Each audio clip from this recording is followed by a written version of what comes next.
Hi, this is Dr. Staley. We are going to do analysis of Salt A now. What we're going to do is we're going to figure out the amount of ethylenediamine that is in Salt A. We're going to do this by titrating.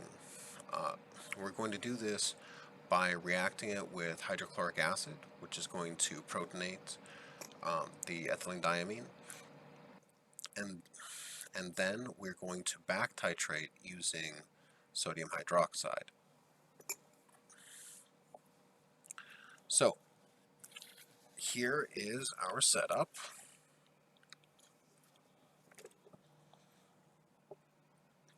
We have the burette that we're going to use for the titrations. I'm going to charge this with the sodium hydroxide solution in a little bit. And we have the nickel salt samples.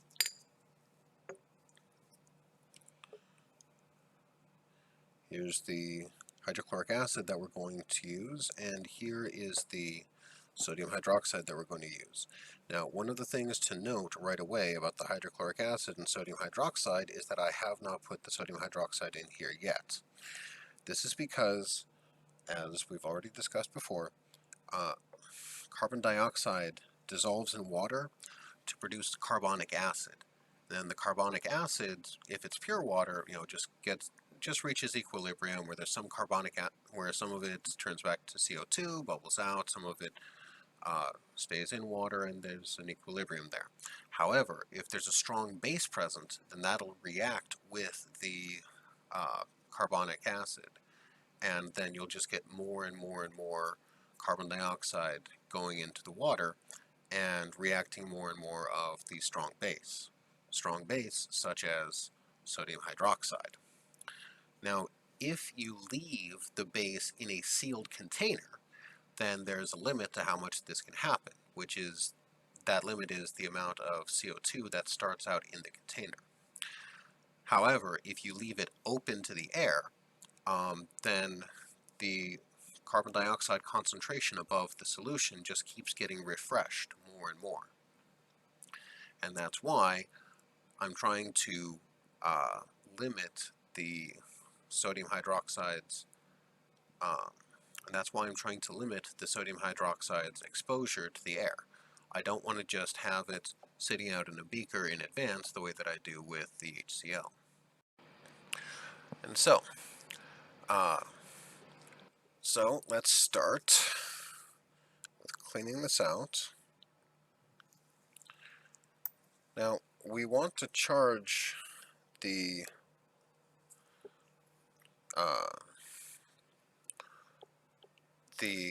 burette with sodium hydroxide before we actually go to use it.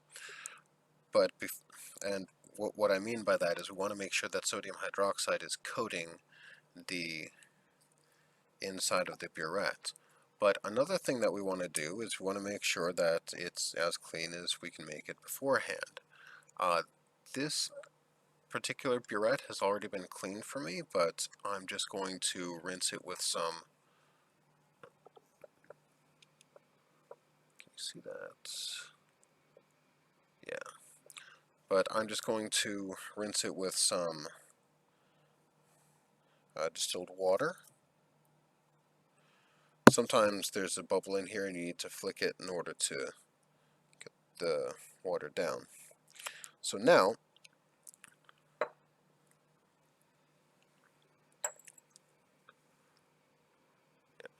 sometimes, don't know how easy it is to see this, sometimes there's a bubble in here, and so the solution doesn't go down, and you need to flick it in order to get the solution down.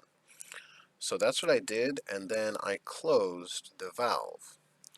By closing the valve, I've got some DI water in here, which I want in there because I want to make sure that I don't end up with any more bubbles in here. Now I'm going to end up rinsing the burette several times with with sodium hydroxide. So the fact that the solution down here is going to start out at a lower concentration doesn't really worry me, because by the time I'm done rinsing it, that will have gone so that will have gone through so many washes that it's going to be the right concentration anyway. So here I am getting it. Now, for this kind of a container, the top here is meant to be loosened so that air can come in and replace any sodium hydroxide solution that comes out.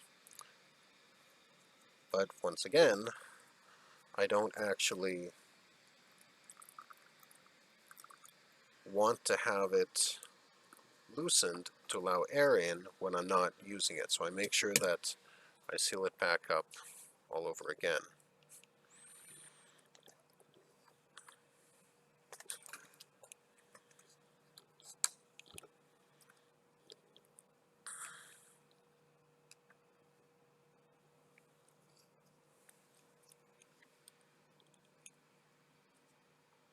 You can see that.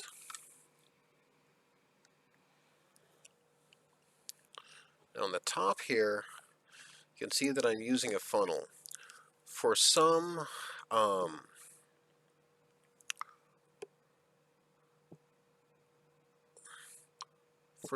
additions, you don't need a funnel, but when the glassware that you're putting the liquid into is narrow at the top as compared to the size of the lip here, it really is best to use a funnel, because otherwise you're more likely to spill just about anything.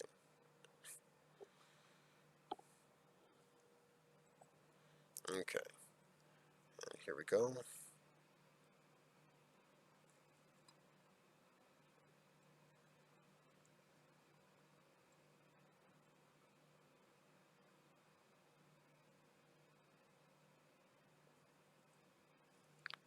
Draining it out, making sure we don't get any bubbles there.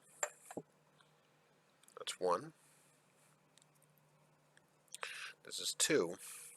Now in the video that's online, it shows the experimenter holding the burette sideways and rolling it. That is one way to make sure that the sides all get coated. Another way to do it is to notice that when you have a funnel, see how the funnel has a little tip on it?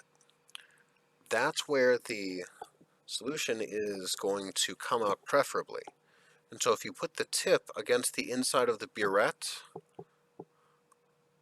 and then pour your solution in, and while you're doing it, you rotate it, you end up getting the sides coated just as though you would if you had the burette horizontal and turned it around.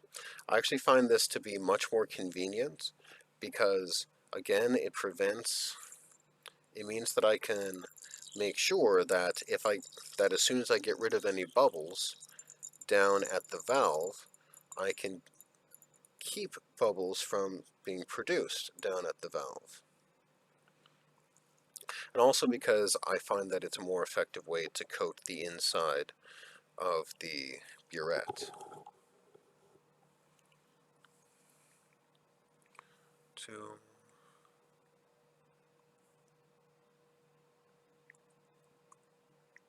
This is three.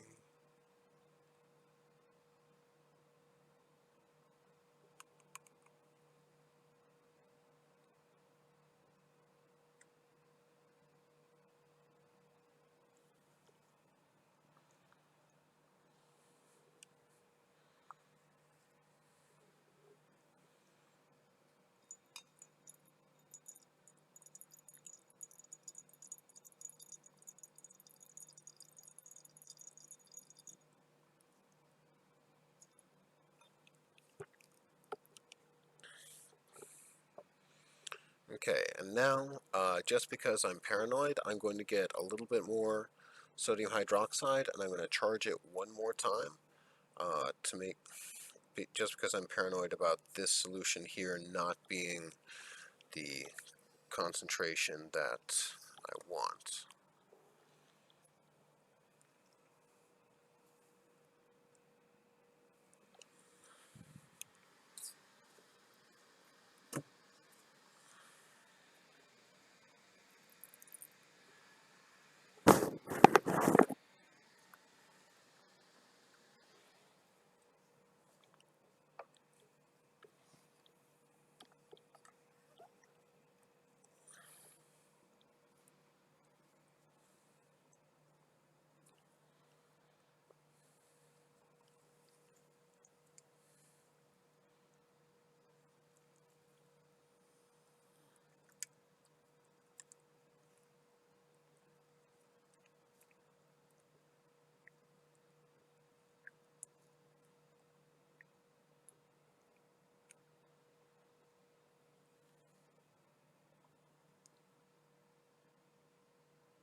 There.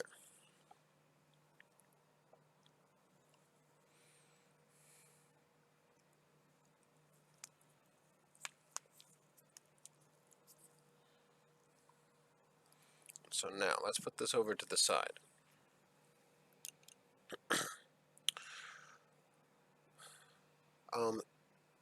Now in the video example that's on Canvas, one of the things that the speaker in the voiceover says is that it is wise to do a rough titration first to get an idea of how much solution you need.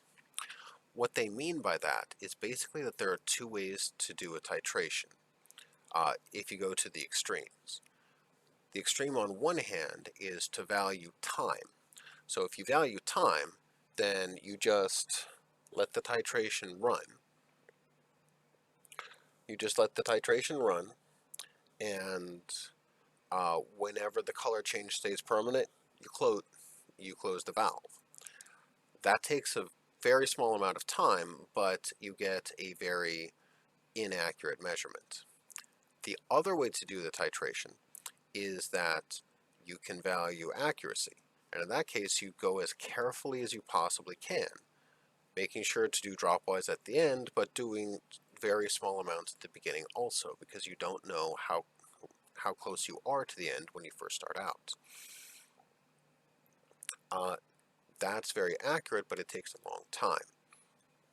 So what is better is to make two samples that have approximately the same amount of analyte,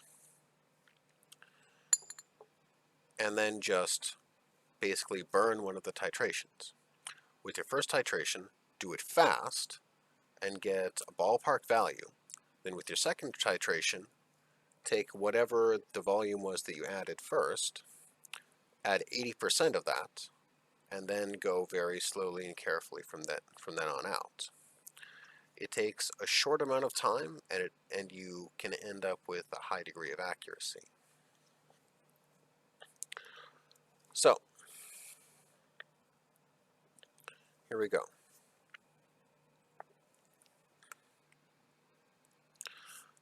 Unfortunately, what I have is a 5 milliliter volumetric pipette instead of a 10 milliliter volumetric pipette. And we kind of want 10 milliliters of the HCl in this case. So I'm going to have to do 2 additions instead of just the 1. And because it is very, very important to me that I get this right, I'm just going to go ahead and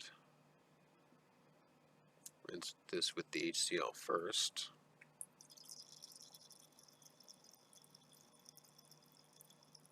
Come on, you. da.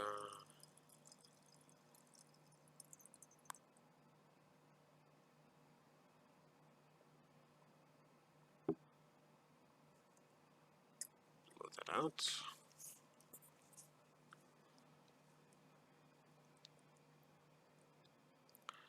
Now, I'll remind everyone that volumetric pipettes are generally, and especially in the case of this one, calibrated to deliver a set amount of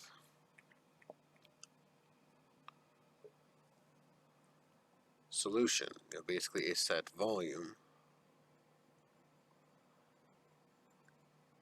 and that anything left down in the tip was intended to be left in the tip.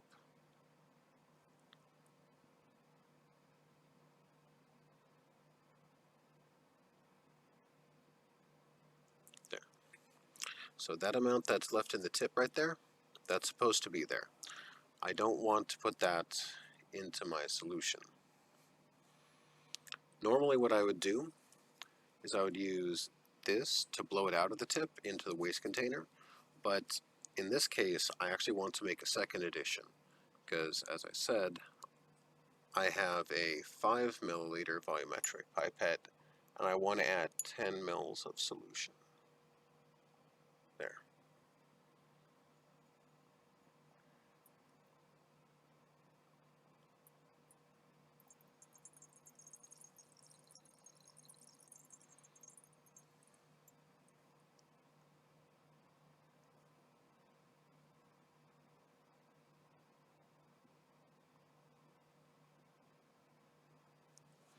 And now I'll blow this out into the waste container.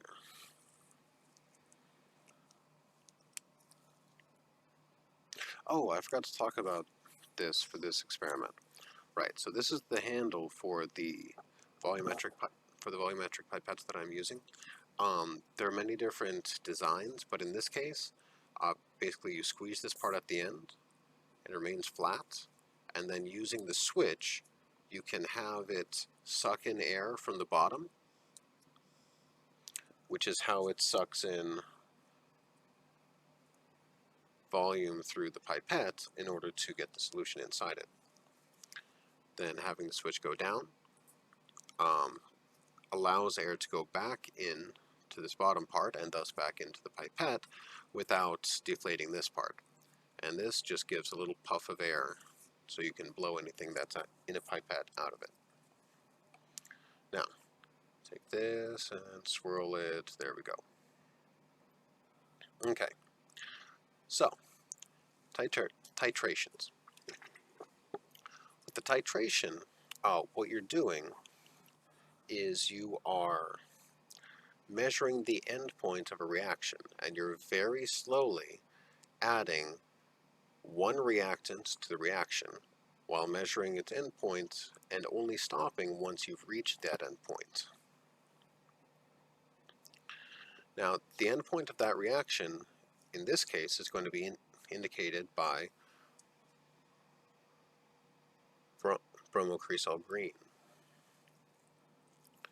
I'm going to just add a few drops of it.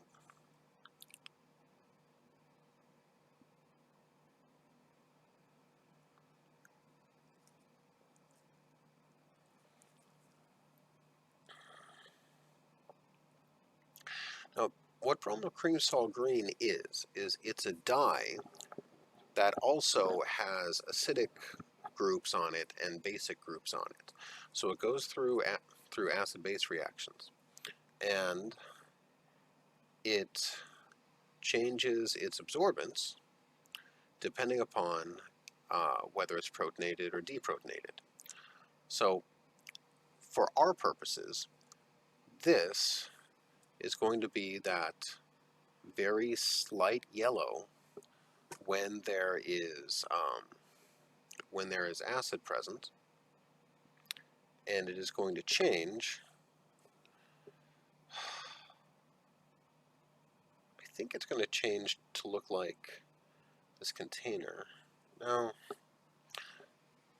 This is one of the problems of being colorblind. I can't actually tell you what color it changes to. Anyway, it's going to change color once we've reacted all of the hydrochloric acid, and we have just a little bit of sodium hydroxide left.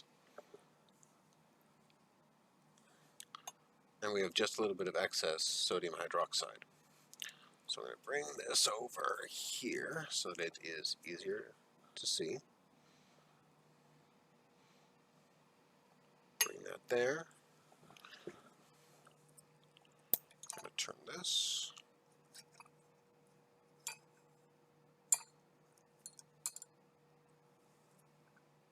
So that it is in there.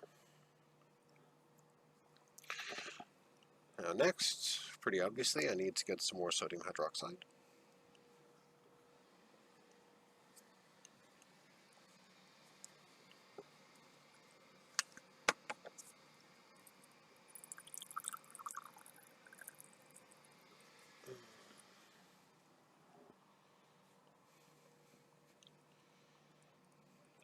Before I add more sodium hydroxide, I check to make sure that the valve is closed. I come here,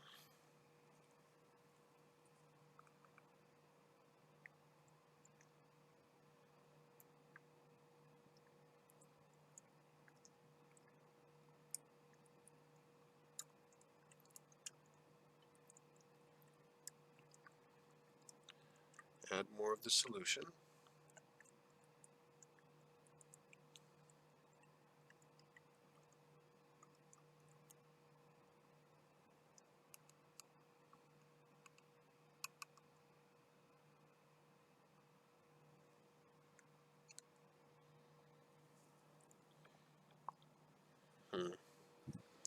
Still need more OH.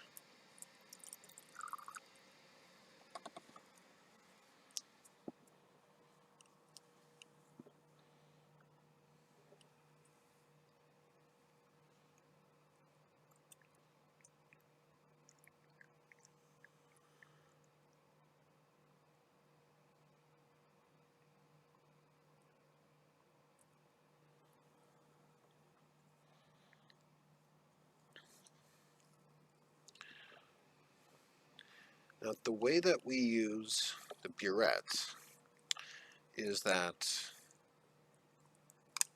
you'll see, okay, I'm going to have to turn this sideways to get it close enough. There.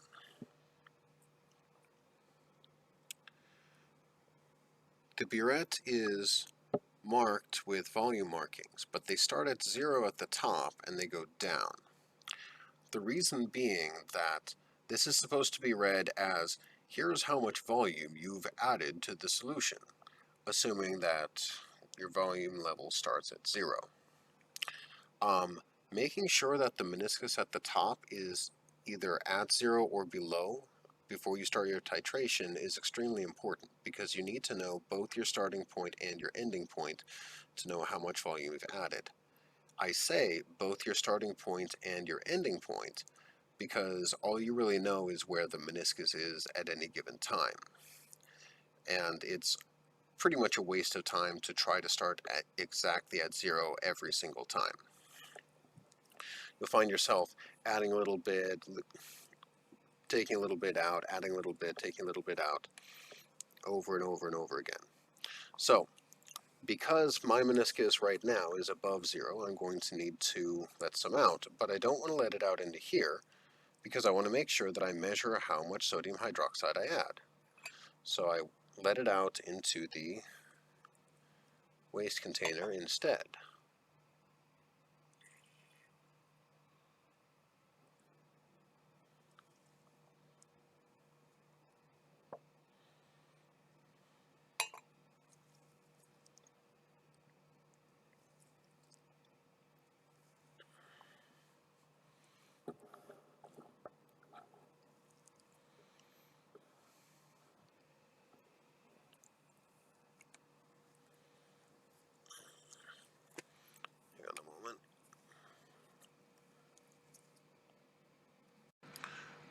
Okay, so I got it.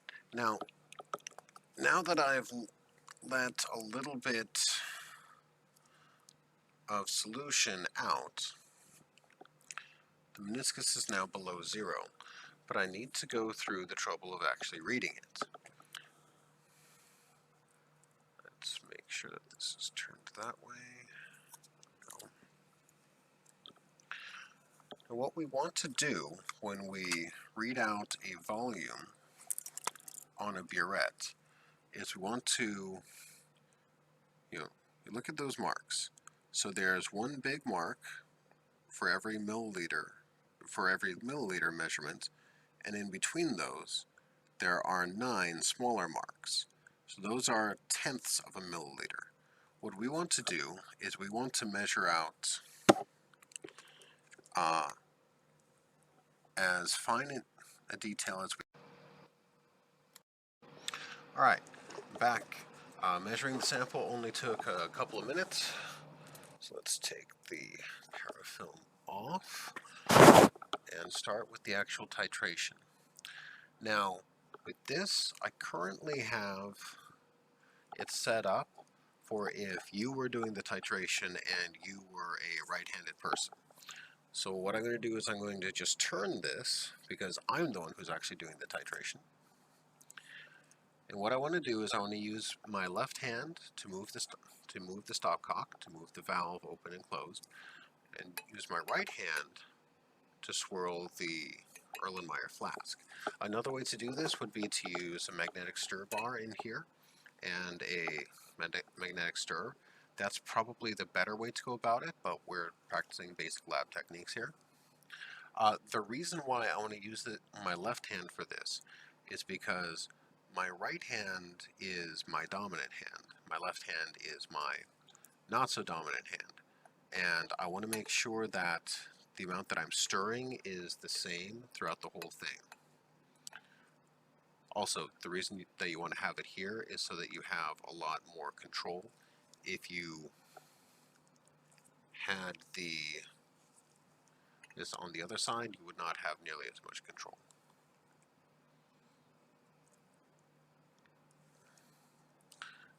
Here we go. So, again, this first one is just quick and dirty.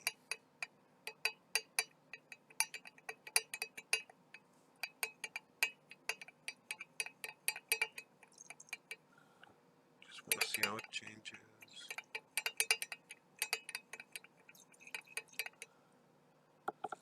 Okay, so this is one that goes basically from yellow to clear. And I'm going to need this to be a bit darker for me to see it.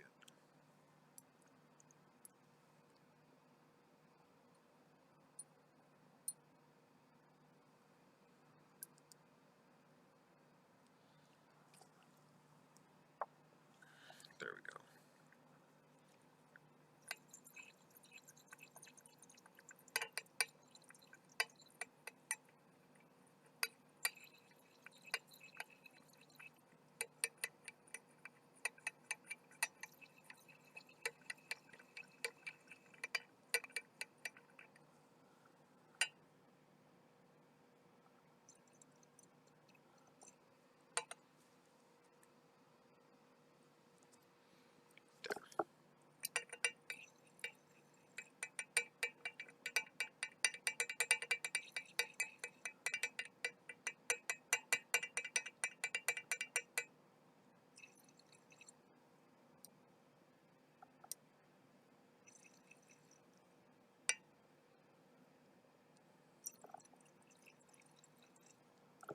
Oh, there we go. Okay, I was wrong. It doesn't go to clear. It goes to a different color, which is darker than the first and less yellowish.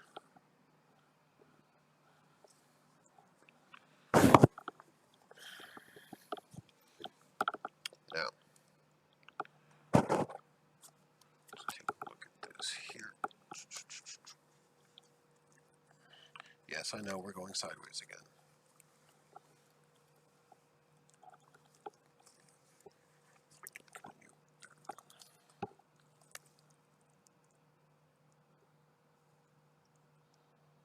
So here is what we have right now.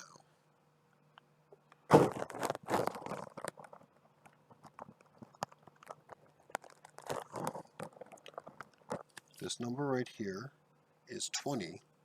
So we read it as 20 point, and then we count down to 20. So 20.65.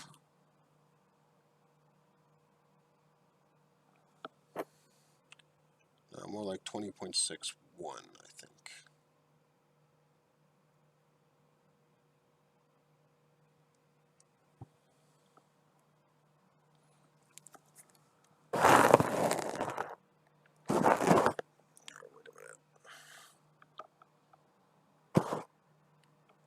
Nope, read that wrong. Sorry. So this line right here is 19 and a half. That dark line is 20. So this is 20.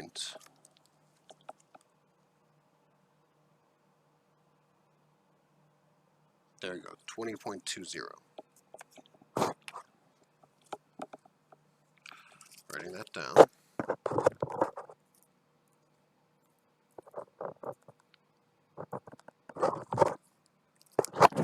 Now, I'll remind you to stop doing that.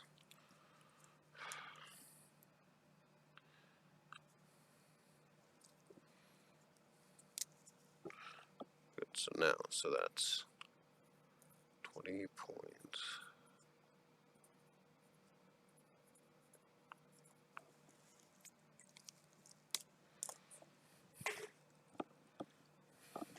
So for our first quick and dirty,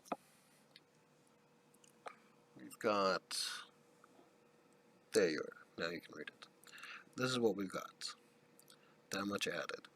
So what we can do is we can say, well, we stopped when the color started, when it started to get strong, so we can probably go about 70 to 80% of that. I'm gonna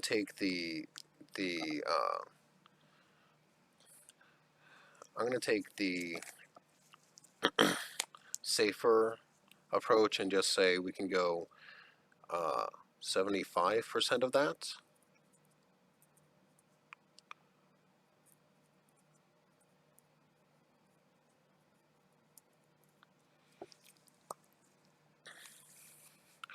And I'm going to say that 75% of 20 is 15.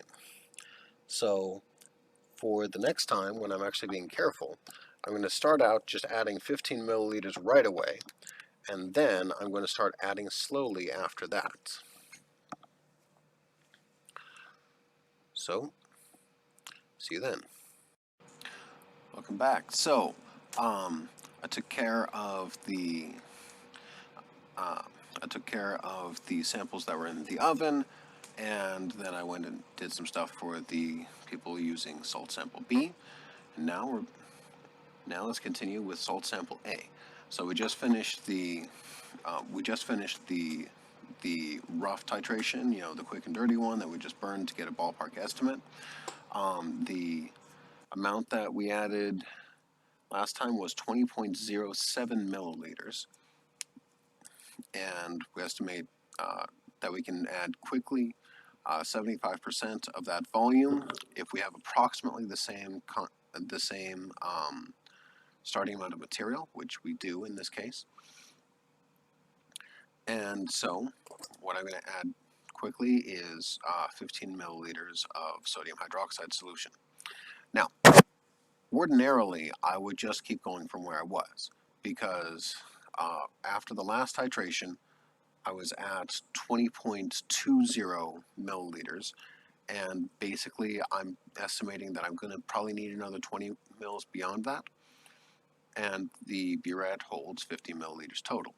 However, because I went and did other things, I thought it would be better to just drain out the sodium hydroxide that was left and put some fresh sodium hydroxide in there so that it's the same concentration that it was in the bottle. Now, so I have my solution, and I'm going to now add some hydrochloric acid to it. One of the things to note is that this time, unlike last time, I've very recently used this pipette, and it has a lot of it had hydrochloric acid in it last time, which means that I don't need to pre-rinse it or pre-charge it with HCl this time.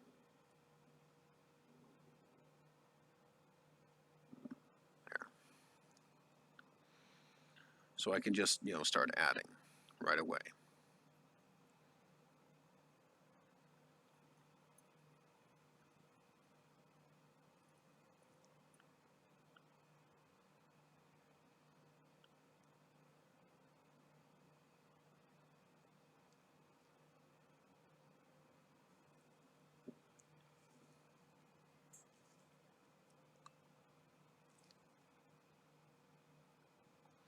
Right now, because the level of solution in the beaker is so low, I have it turned to the side so that I can avoid getting air in the pipette. And there we go.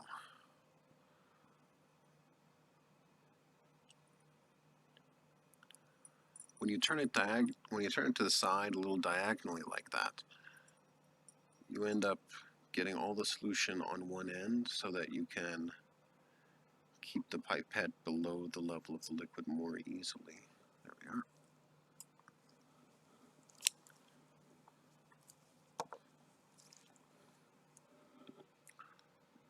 Not quite dissolved yet, but still dissolving very quickly.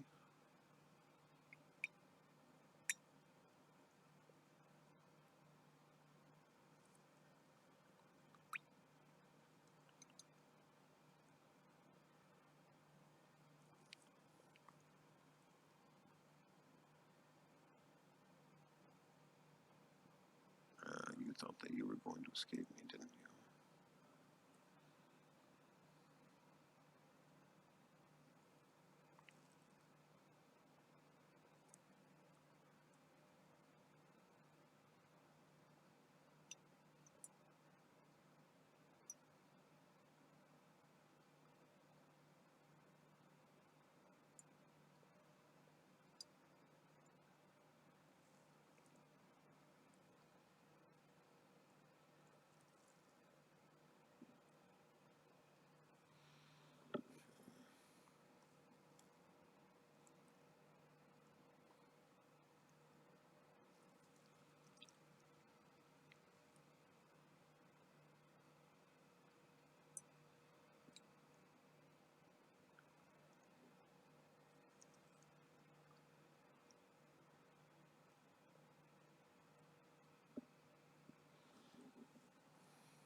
All right, so there we go.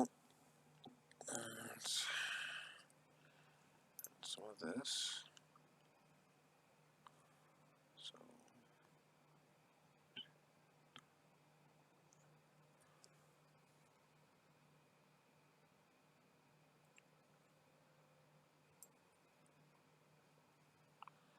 there we are.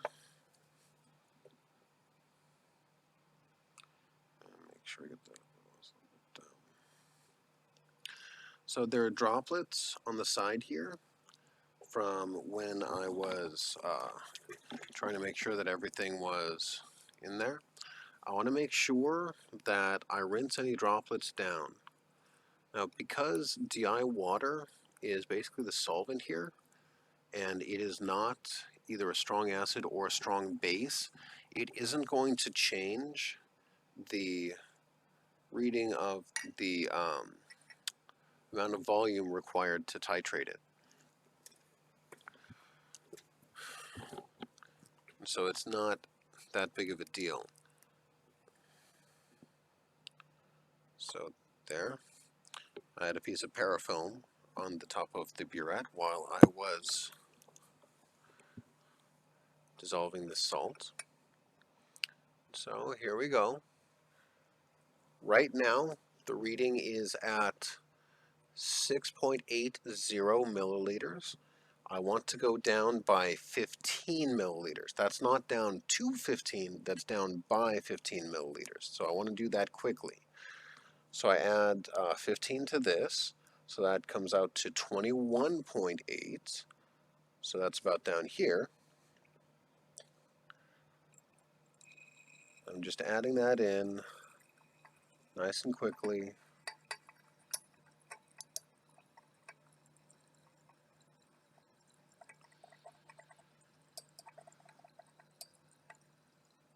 There. Well, 21.91. Anyway.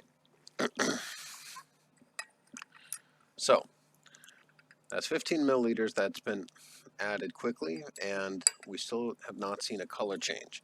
So what I'm going to do here is I'm going to turn the stopcock so that I'm adding about 1 drop per second. 1 milliliter of water, 1 milliliter of pure water at room temperature contains about 20 drops. And so this shouldn't take more than a few minutes to reach the end point, and certainly not to reach 20 milliliters added. Oh, one other thing to mention, because the color change happens when there's an excess of sodium hydroxide, well, in this case it's sodium hydroxide, it's really any base. Because the color change happens when there's an excess of the strong base, it's going to, it ends up happening right where the drop hits the top of the water when you start getting close to the end point. So that's the reason why it's very important to stir the solution, because when you get close to the end point, the color change will happen and then it'll dissipate. So if you stir the solution well, it'll dissipate quickly before the next drop hits. That's how you know you haven't yet reached the end point.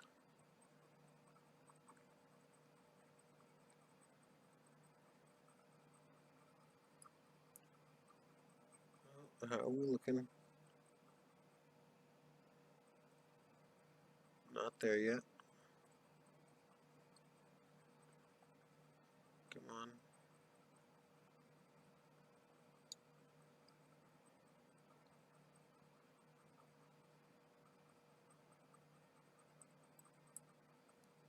Oop. That was a little fast.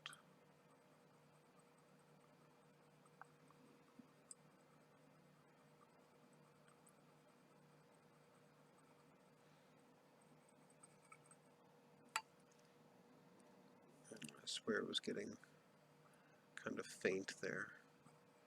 I think I might be really close.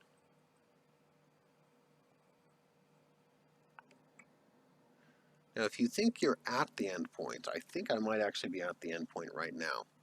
What you can do is you can take a measurement. So I'm going to have to lower this a little bit so that I can actually use the Burette reader. You can take a measurement. So this is 26.19. Write that down. Wait.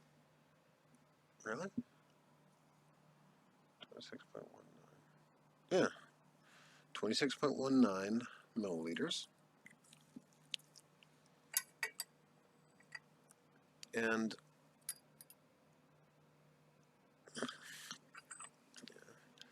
see how the color is different, but it's still very faint? Now, if I'm at the end point, then adding one more drop should make the color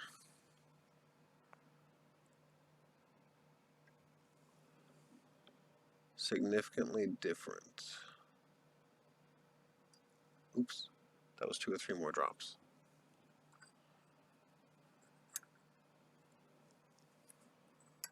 So let's touch the side there.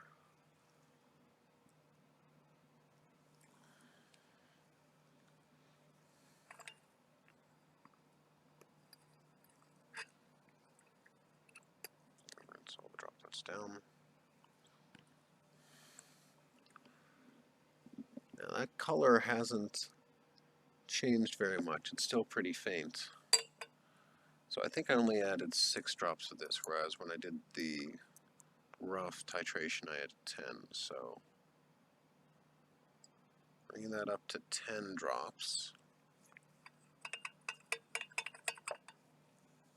should bring us a color that's a bit darker, and it does. So I'm going to say that that is comfortably past the end, maybe not comfortably, but I'm going to say that that is a bit past the end point. And what that comes out to, so I took the final reading at 26.19 before I added those final couple drops. The final couple drops didn't noticeably change the color, at least not that I could see. So I'm going to call the measurement that I did prior to that addition the endpoint. That's 26.19, started at 6.80. That is 25.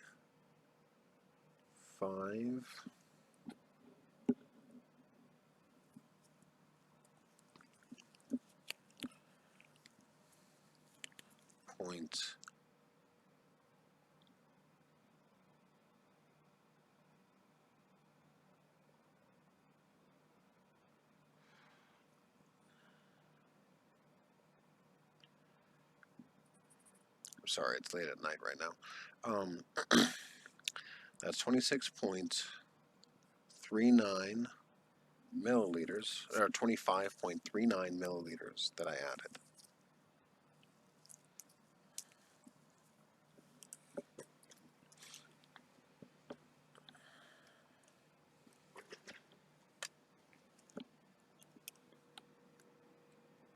And so there we go. Now that second titration is the one that is going to be more accurate than the first, because on the first, again, I was just going quickly. On the second, I was going more slowly and deliberately, and I slowed it down to dropwise at the end. So,